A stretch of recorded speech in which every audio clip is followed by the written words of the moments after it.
Muatan pada Q1 itu kalau digambarkan berarti ada F12, yaitu interaksi Q1 dan Q2, tarik-menarik. Dan ada F13 berarti interaksi antara Q1 dan 3, yaitu tolak-menolak, jadi menjauhi. Nah, ketika ditanya berapakah gaya yang bekerja pada Q1, berarti itu adalah resultan dari F12 dan F13. Begitu juga dengan gambar yang kedua, pada Q3. Q3 dan Q2 interaksinya tarik-menarik. Kemudian Q3 dan Q1 interaksinya tolak-menolak. Maka ketika ditanya berapakah gaya yang bekerja pada Q3, itu berarti resultan dari F31 dan F32. Hasilnya ini F3, gambarnya. Ya. Nah, cara menentukan resultannya itu seperti yang sudah kita pelajari kelas 1, yaitu F1 itu sama dengan akar dari F12 kuadrat ditambah F13 kuadrat ditambah F12, 2F12, F13 cos sudut yang dibentuk antara F12 dan F13.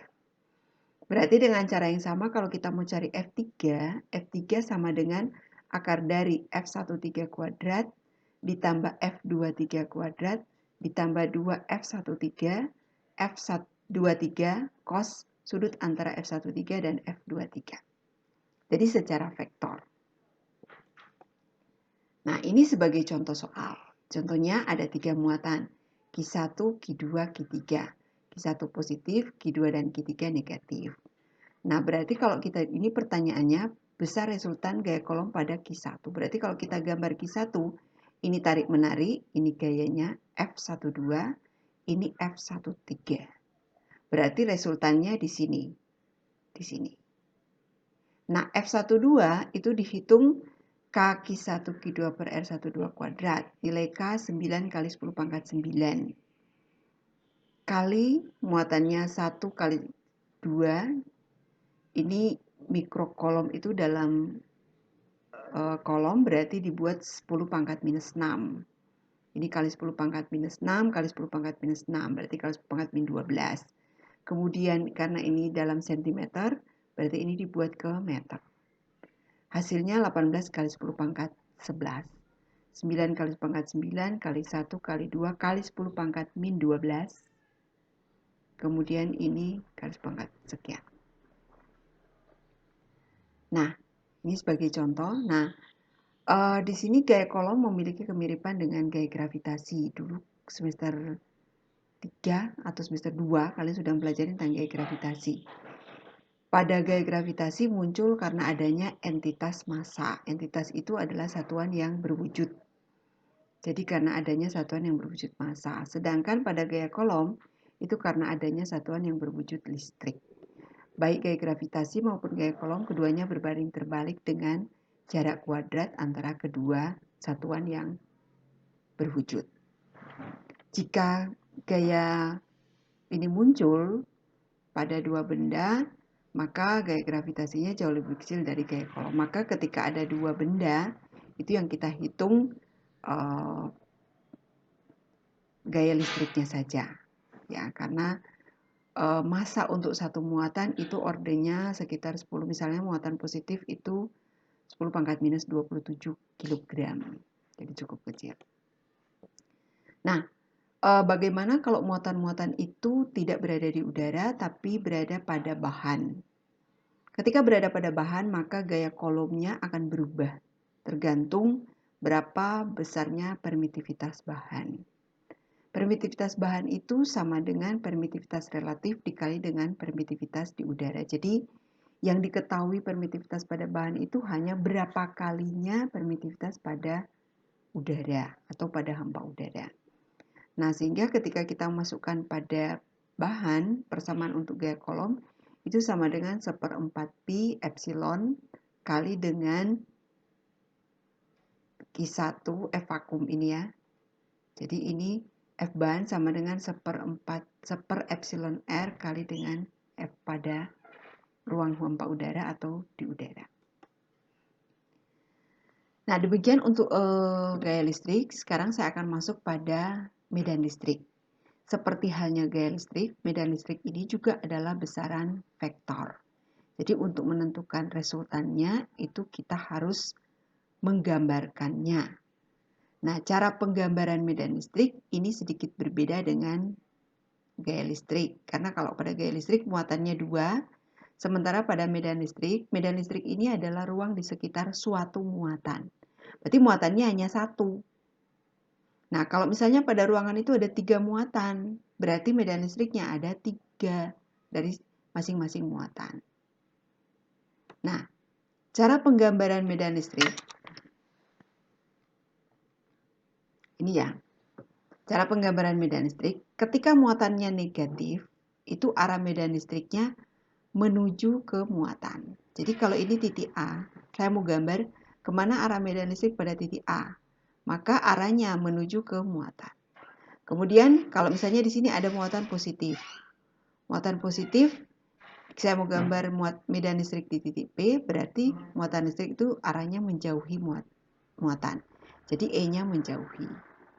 Nah, di sini titik A ini karena dia berada di antara muatan positif dan negatif, berarti dari muatan positif dia menjauhi, tapi pada muatan negatif dia masuk atau mendekati. Bagaimana interaksi interaksi muatan? Gayanya di sini ketika muatannya positif, ini muatan positifnya tolak menolak, muatan negatifnya tarik menarik. Itu pada gaya listrik. Nah, bagaimana formulasi untuk medan listrik? Formulasi untuk medan listrik. Medan listrik itu adalah besarnya gaya Coulomb dibagi dengan muatan uji. Jadi kalau muatan uji ini, jadi seperti ini P, ini disebut muatan uji. Q ini disebut muatan uji. Muatan yang merasakan medan listrik. Jadi besarnya gaya listrik dibagi dengan muatan uji.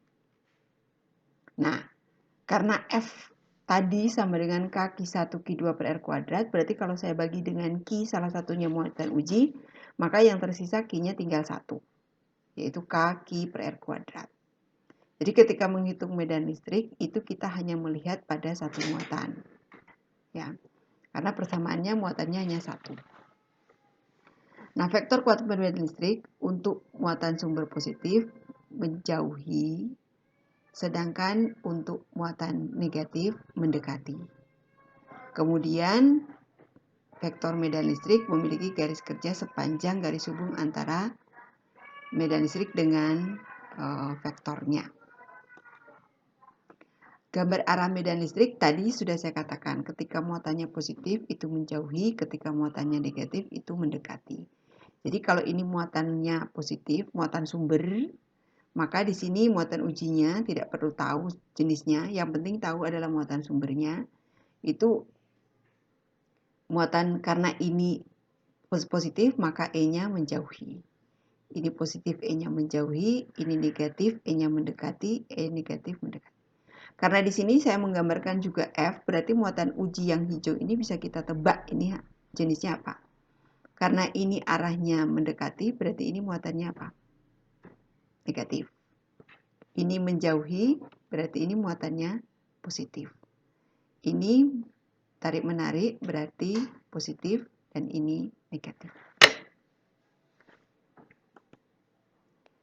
Nah, cara menentukan resultan itu dengan cara vektor. Jadi kalau misalkan di sini ada 2 muatan.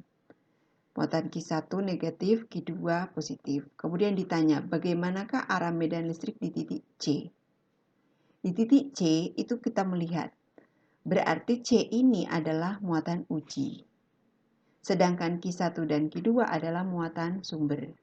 Karena muatan sumbernya ada 2, berarti medan listriknya hanya ada 2. Muatan uji itu hanya merasakan, tidak menghasilkan. Yang menghasilkan medan listrik itu adalah muatan sumber. Nah, pada titik C, pada muatan uji titik C, itu medan listrik yang dirasakan itu dari Q1. Q1 itu arahnya karena ini negatif berarti mendekati. Kemudian Q2 atau titik B karena ini positif berarti menjauhi muatan. Gambarnya E, B ke atas, kemudian ini ke bawah.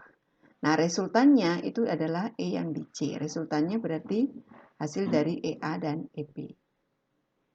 Berarti kita hitung E di C sama dengan akar dari EA kuadrat plus EB kuadrat plus 2EA kali EB kosinus sudut antara EA dan EB.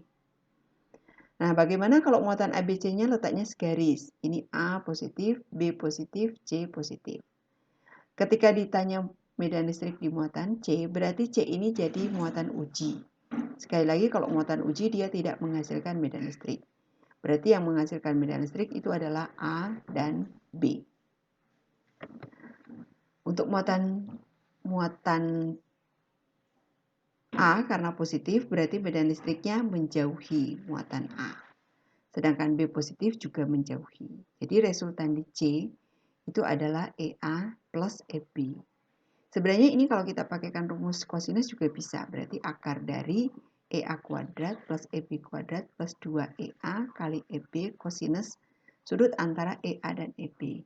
Karena EA dan EB itu searah, berarti sudutnya 0 derajat. Kosinus 0, 1. Berarti E di C sama dengan akar dari EA kuadrat plus EB kuadrat plus 2EA EB kali 1. Sehingga kalau difaktorkan dia akan jadi EA plus EB dikuadratkan kemudian ditarik akar. Maka tertinggal EA plus EB. Nah, bagaimana kalau ada 4 muatan? 4 muatan berarti ada 4 medan listrik. Nah, titik yang merasakan P. Berarti muatan listrik di P itu karena Q1, karena positif arahnya menjauhi Q1, E1. Kemudian Q2 negatif, berarti mendekati Q2, E2. Q3 positif, berarti menjauhi Q3. Q4 negatif, berarti mendekati Q4. Bagaimana resultannya?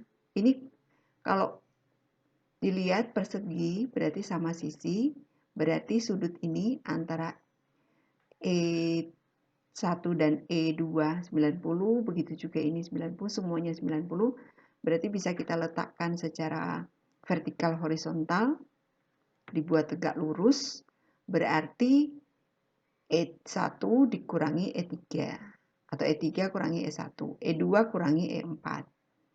Maka hasilnya berarti akar dari E2 kurangi E4 kuadrat ditambah E1 kurangi E3 kuadrat. Itu hasil resultan E di titik P.